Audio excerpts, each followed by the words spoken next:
Бүгін металлургтер спорт кешенінде теміртаулық полицейлер эстафеталық жүгіруден жарысқа түсті. Бұл спорттың 7 түр бойынша өткізіліп жатқан спартакиаданың соңғы түрі. Спартакиаданың 6 түрлі спорттық сайыстардың қорытындысы бойынша оқу орталық командасы алда келеді.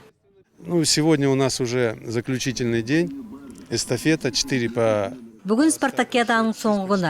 Эстафетада 400 қашықтықта жүгіріп шығады. Командалардың құрамында 2 кісіден 40 жасқа дейінгі 40 жастан асқан және 2 әйелден құралған. Бүгінгі дейін алдын ала шығарған нәтиже бойынша бірінші орында оқу орталығының командасы, екінші орында УВД командасы, үшінші орында жол патрульдік полициясының командасы келеді. Ал ардагерлер командасы да жастардан қалыспайды. Олар 4-ші орында.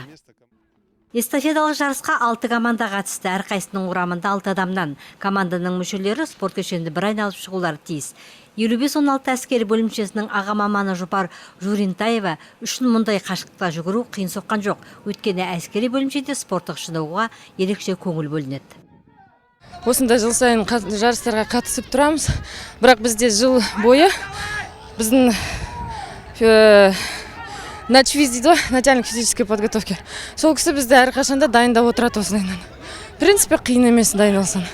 Сол қаланың басшылықтарына үлкен рахмет осындай жарыстар дайындап отырғандарына. Қашықтық ұзақ емес пе? Қашықтық ұзақ емес.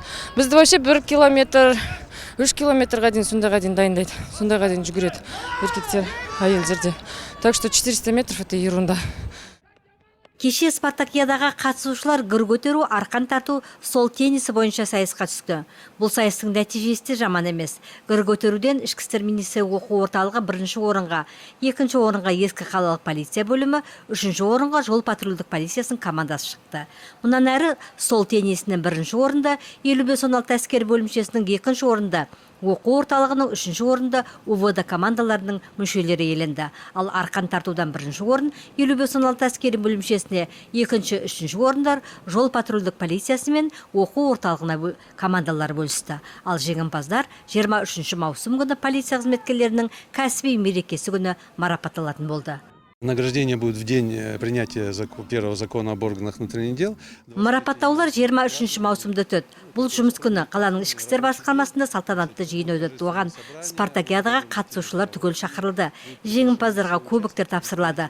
Қаланың ішкі істер басқармасы басшылары ерекше көзге түскендеріне ақшалай сыйлықтар тапсыруды да жоспарлап отыр.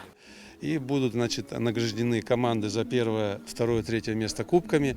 В личном первенстве будут розданы медали и грамоты.